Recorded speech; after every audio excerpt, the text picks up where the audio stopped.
Hey everyone, and thanks for tuning in. You know, most of us recycle. We put stuff in the bin, we roll it out to the curb, and that's kinda it. We feel like we've done our part. But have you ever really wondered what happens next? In this explainer, we're gonna pull back the curtain and follow the real journey our recycling takes after it leaves our driveways. So let's just get right to it. Where does all that stuff actually go? Once that truck rumbles down the street and disappears, our recyclables start a journey that's way more complex and, frankly, more surprising than you might think. So let's trace that path together. Okay, so the first stop on this trip isn't halfway across the world. It's right here in our own community. Everything we put in our bins, whether you're in Deer Park, LaPorte, or Pasadena, it's all headed to a local processing facility. You might hear people call it a MRF. That just stands for Material Recovery Facility. I want you to picture a gigantic warehouse. The collection trucks back in and just dump this mountain of mixed-up recyclables right onto the floor. From there, it's this amazing dance of machines and people working together to sort everything out. Paper goes one way, plastics another, metals get pulled out. And once it's all sorted, it gets crushed into these huge, tightly packed bales, ready to be shipped out.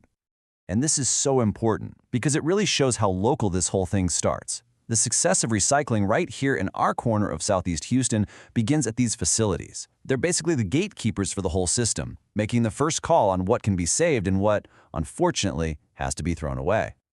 But this is where the journey gets a lot more complicated.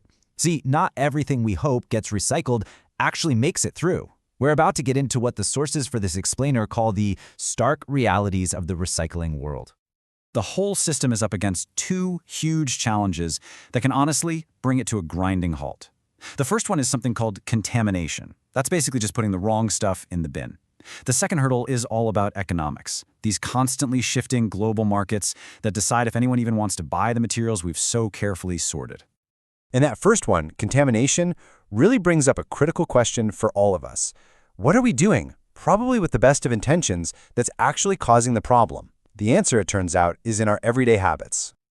I mean, just look at the difference here. On the left, you've got what the facilities need to succeed: clean cardboard, rinsed out plastic bottles, empty cans. But on the right, that's what they often get: greasy pizza boxes, plastic bags that jam up all the machinery, and jars that are still half full of food. This stuff can ruin an entire bale of perfectly good recyclables. So it makes you wonder, right? Just how much of the material we put in our bins is so contaminated that it just ends up getting thrown out anyway? So what's the magic number? Well, the goal is 0. Of course, no system is ever going to be perfect, but the target for contamination has to be 0%. Every single greasy box or unrinsed jar is a missed opportunity, and it adds costs to the whole system. Our job is to get that number as low as we possibly can. And then there's that second big hurdle. It's not enough for us to just sort things cleanly. Somebody, somewhere, has to actually buy this stuff. And for years, demand was super high. But, some major global policy changes a few years back really shook up the market, making it way harder to find buyers for certain kinds of plastics and papers. Okay, so that sounds pretty tough, and believe me, it is.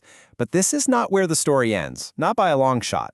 Amidst all these challenges, there are some incredible things happening with innovation and teamwork right here that give us some real hope. Let's take a look at that.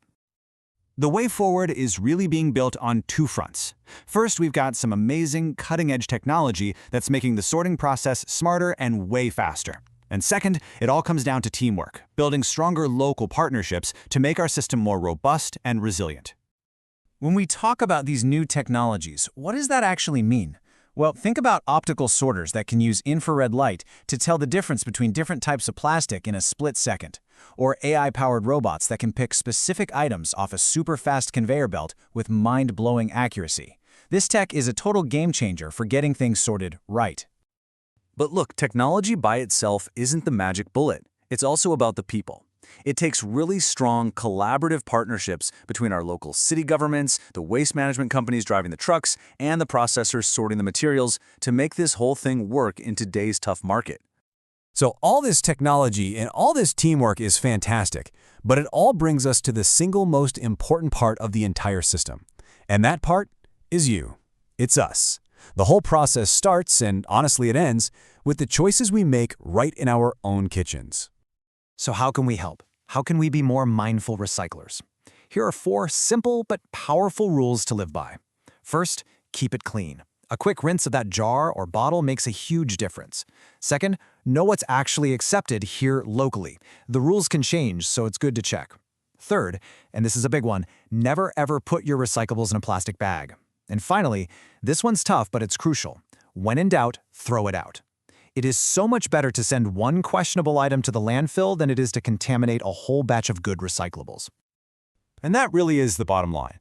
Every single choice we make at our bins, in every household in our community, has a direct and powerful impact on the success of our entire local recycling program.